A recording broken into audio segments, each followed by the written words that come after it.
is this right of entry an exercise of the power of eminent domain, or is it an exercise of a police power? We know the exercise of police power does not require the payment of just compensation, for example, when you seize a crack house or when you confiscate proceeds of criminal activities. In the case of eminent domain, the Constitution requires payment of just compensation. I think we have to concede that entry for purposes of getting a certificate from the Federal Energy Regulatory Commission would come under eminent domain and not police power.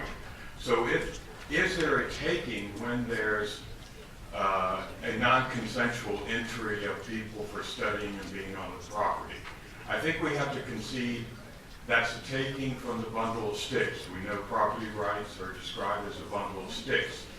And the fundamental one is to tell who can come on and who can stay off your property. This affects that stick. It takes some of that rights away because they can't sue for trespass. Now, the other point is that the interstate gas companies under the Natural Gas Act are not necessarily Virginia Public Service Corporations, as in the case of Mountain Valley and ACP, Atlantic Coast Pipeline. That means there's absolutely no supervision of these entities using the power of eminent domain by state agents. Now, if the statute was read to say it only applies to those natural gas companies that are also public service corporations under Virginia and under the control of State Corporation Commission, then there'd be some state control. But right now, you're giving the power of eminent domain under state law supervised by state judges. That is a taking that doesn't provide for just compensation. And there's really no remedy for the owner to get just compensation, even though there is a taking. But let's get some supervision. I ask that it be amended that natural gas companies who are doing interstate, it would be a great thing for the General Assembly as it's composed to repeal this. Why? Because, boy, would the word go out, and there are a lot of liberal Democrats affected by this, but would the word go out that we're standing up for the constitutional amendment that 72% of the people who voted elected Barack Obama or had Virginia go for it thought it was a fundamental right. Now, if it gets out of the General Assembly, it ends up on the governor's desk. How would it look at that point? I hope the governor would sign it and not veto it. But how would it look about property rights and the governor's statements that he's going to stand by property owners? Just a symbolic gesture. Remember, all these interstate pipelines were constructed without this right of entry for decades. For 60 years, they didn't need it. So it's really unnecessary. So they can go on and get their certificates without this right of entry. So we put it on the governor's desk, and he's called out on property rights. The Republicans and a lot of Democrats who voted for this, get this constitutional amendment on the ballot, should come together on this. Thank you very much for your time. Thank you. 5 minutes. Mr. Chairman, Glenn Gusso with the Sierra Club. Obviously, a very simple bill repeals a section of the law, and what happens when you repeal it. That means natural gas pipelines get treated like every other utility or transmission company that's looking to do this. There is a process in place. There's no reason to give them special opportunities here to pursue their pipelines in this way. So treat them like everybody else. And let me suggest to you why that is the case. Because the current law is not working, as is evident by your constituents, many of your constituents, who've been worked up and really upset by the fact that surveyors are traipsing all over the state of Virginia, looking at all these different routes, when in fact, if you didn't have this law, they'd be required to go be much more careful in terms of how they pick their routes.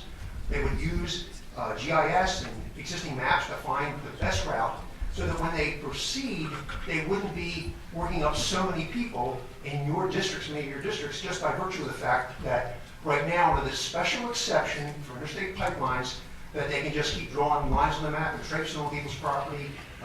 These natural gas pipeline companies should be treated the same way the other utilities are. Thank you so much. Thank you. Next. Yes,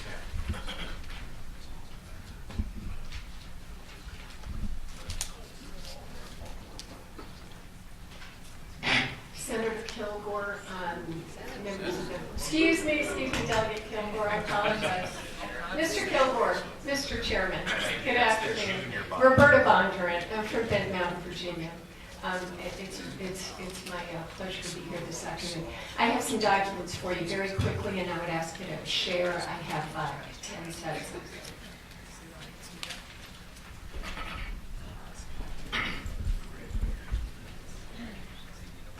Getting a little bit of a bird's eye on what's just been discussed. At the outset, I would say I want to add and follow up to these gentlemen's discussion. Yes, in terms of drawing a line on the map, one of the problems of indiscriminate line drawing is that, for example, in Bent Mountain and many mountains across Virginia that are involved, you've got a radical, in Bent Mountain, for example, a 70% slope. I didn't get to speak to the erosion and sedimentation control issue, but you've got a 70% slope on a high water plain. Big concerns on Bent Mountain, sir. But I want to get to 4 things. Part of the problem, again, with this statute is that there's the constitutional problem is involved in that you don't have likening the pipeline to interstate highway. You don't have your traffic needs analysis at the outset. So that the first document that you see details that the Department of Energy found in 2013 that we're only using a little over half of our present infrastructure. So why would you build 4 interstate highways without doing a balanced public, I emphasize public, needs analysis? There has been a needs analysis done by FTI, embraced by the Roanoke Chamber of Commerce. It was parroted, frankly, by the Chamber of Commerce. But there's not been a needs analysis.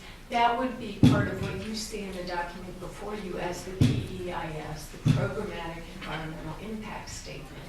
And that would be akin to the traffic needs analysis. So, moving on. Senators yesterday talked about there being notice, and that sort of made the statute okay.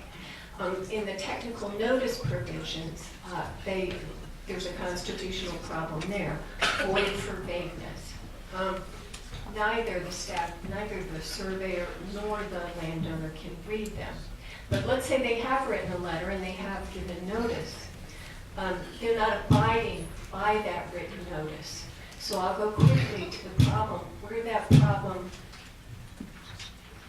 directly affects the elderly. MVP has written in Resource Report 5 of their application that in fact this pipeline does indiscriminately or discriminately affect the elderly at a rate of 20% in every single county that it touches. So on Bent Mountain alone, I could tell you right off the top, there are 13 of my neighbors who are 70 years and older who are affected. They're directly impacted in undue fashion by the survey statute and their inability to address it. They need to call their neighbors and ask for help when the survey people come. They're having surveyors sneak up on their property all summer. There is an opportunity for a landowner to engage with the surveyors, bring them through and let them do a good survey, but they're not even able to do that. Hold on, just make that question. Mr. Chairman, ma'am, can I ask you a question? Yes, sir. You just made a comment that I want to get clarification on if you could. You said that the elderly folks are specifically discriminated against? Yes, sir. Is it a, so a couple, it'd be kind of a series of questions. I just want to clarify something.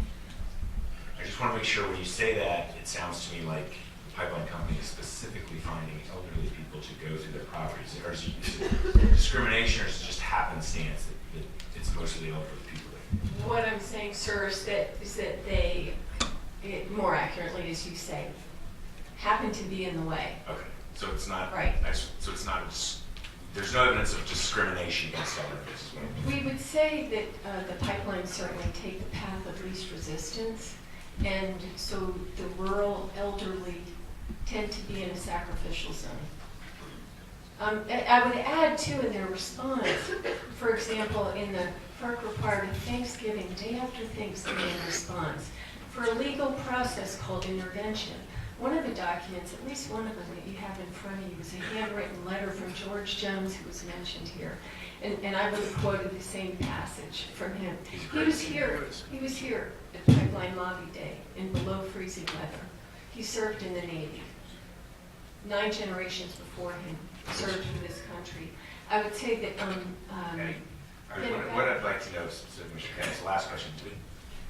One thing that would be important to me is if you had any evidence of specific discrimination, a pattern of specific discrimination against the elderly. Sir, Delegate Miller, I'd be grateful if you'd give me the opportunity to go back to the resource report and give you any detail that I can. There's a massive volume of information that volunteers have put together here. But please credit us with having read the application. Sure. There aren't law firms that can do this. All right. The pipelines have law firms aplenty. We're volunteers. You had about 13 minutes on your side, so if you could... Could I say one more thing One more that thing, you'd be please. concerned about, Chairman Kilgore, public safety. At a time when individuals are arming themselves and guns are being purchased at incredible rates, and this survey statute has been put in place, there's, as you've heard, a great deal of public outcry. And my friends and neighbors, my husband and I volunteering to help neighbors who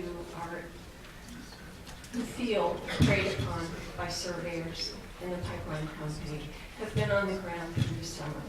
We've been working with Roanoke County Police, Roanoke County Administration, but you have, in the context of the implementation of the statute on the ground, you've got the bodyguard for the surveyors who is armed.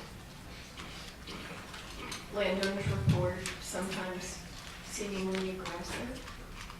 You have a young police officer, oftentimes 22 years old, right out of school, on the ground trying to do his or her job, enforcing the peace, and you have landowners calling for help.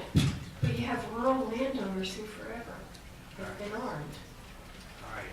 Thank you. Thank you. All right. Now, those who are opposed to it, you could answer your 30 seconds. Hurry, please. Thank you. Thank you. Good afternoon. My name is Drew Gallagher. I'm here on behalf of the Chesapeake Climate Action Network. We strongly support this legislation. As I'm sure you're all aware, yesterday the accompanying Senate bill unfortunately died. I was disappointed in that for 2 reasons. Firstly, the fact that it died.